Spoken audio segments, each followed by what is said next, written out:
Picture a child sitting at a desk, surrounded by open books, but completely unable to lock on to the words. Their body is restless, their mind is racing, and the frustration is visibly mounting.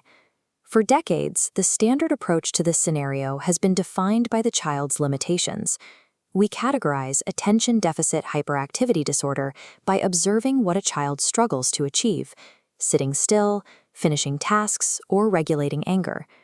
When those symptoms collide with daily life, the most common result is severe friction. Caregivers, understandably exhausted, often resort to scolding or discipline, treating neurological differences as deliberate disobedience. Viewing ADHD as a behavioral failure traps both the parent and the child in a cycle of anxiety and punishment, while leaving the child's underlying needs unaddressed. The modern response usually involves stepping out of the house and into the clinic.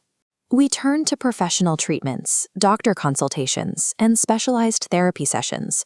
Professional medical support is vital for a neurodivergent child.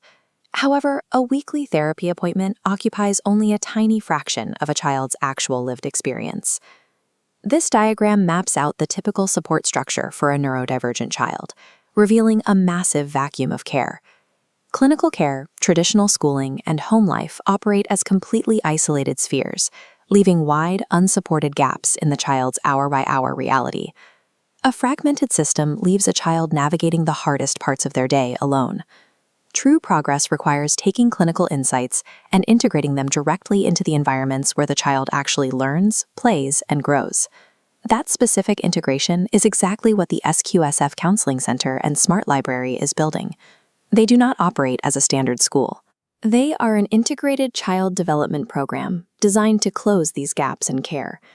The foundational step in their methodology is shifting away from identifying deficits.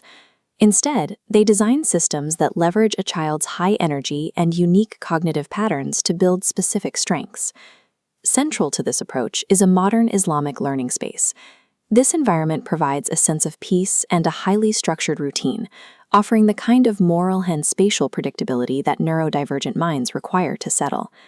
Within these walls, counseling is not an isolated medical appointment that a child has to be pulled out of class for. It is embedded into their daily learning, turning therapeutic support into a natural part of their day. By aligning a child's environment with their neurological needs, it becomes possible to redirect the characteristic high energy of ADHD toward specific developmental milestones. This model illustrates the core engine driving the SQSF methodology, a unified system built on 7 distinct pillars. We start with a cluster focused on purpose.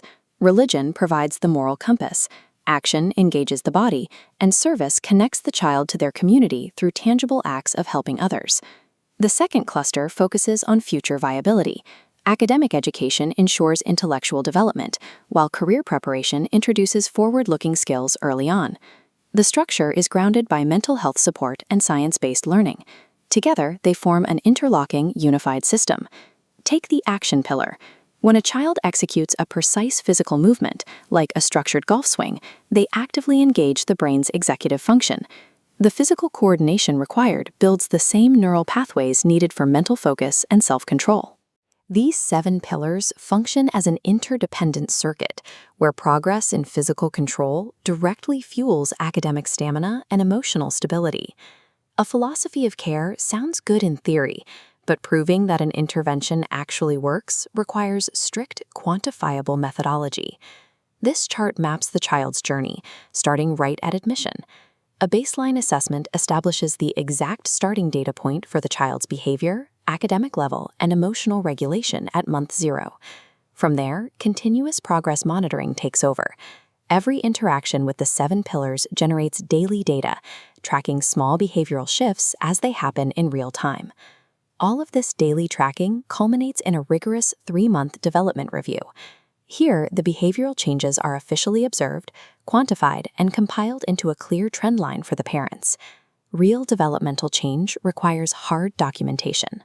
By measuring the metrics, we shift a parent's understandable hope into scientifically observable progress.